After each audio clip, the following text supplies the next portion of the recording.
In October 1962, the world held its breath as the United States and the Soviet Union teetered on the brink of nuclear war over the placement of Soviet missiles in Cuba. This, the Cuban Missile Crisis, has rightly been etched into our collective memory as a defining moment of the Cold War. Yet unbeknownst to the world, another crisis, equally fraught with danger, unfolded simultaneously on the roof of the world. This forgotten crisis, centered on the icy peaks of the Himalayas and the fate of Tibet, forms the heart of Bruce Riedel's gripping narrative: JFK's forgotten crisis, Tibet, the CIA, and the Sino-Indian War.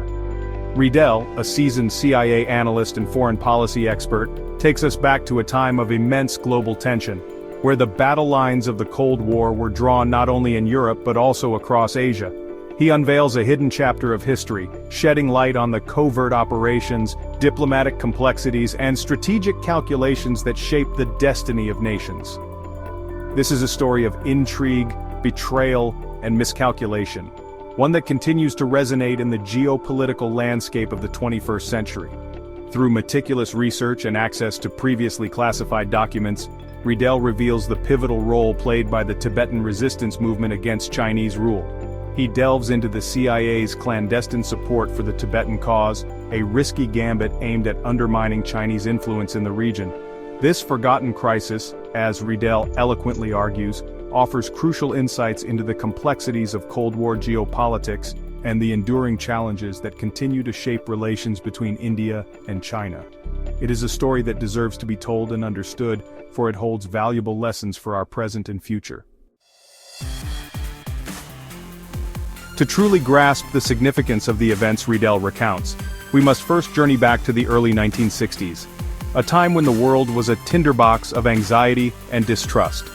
The Cold War, a global chess match between the United States and the Soviet Union, cast a long shadow over international affairs. Every corner of the globe became a potential battleground in this ideological struggle.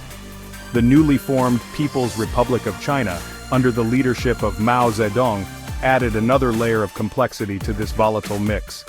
China's emergence as a communist power, coupled with its fraught relationship with both the Soviets and the Americans, created a dangerous triangle of power in Asia.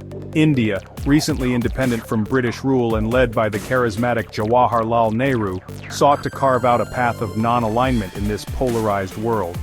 However, India's geographic proximity to China and its long-standing border disputes with its northern neighbor made neutrality a difficult proposition. It is against this backdrop of global uncertainty and regional tensions that Riedel sets his narrative. He masterfully paints a picture of a world on edge, where even the slightest miscalculation could have catastrophic consequences.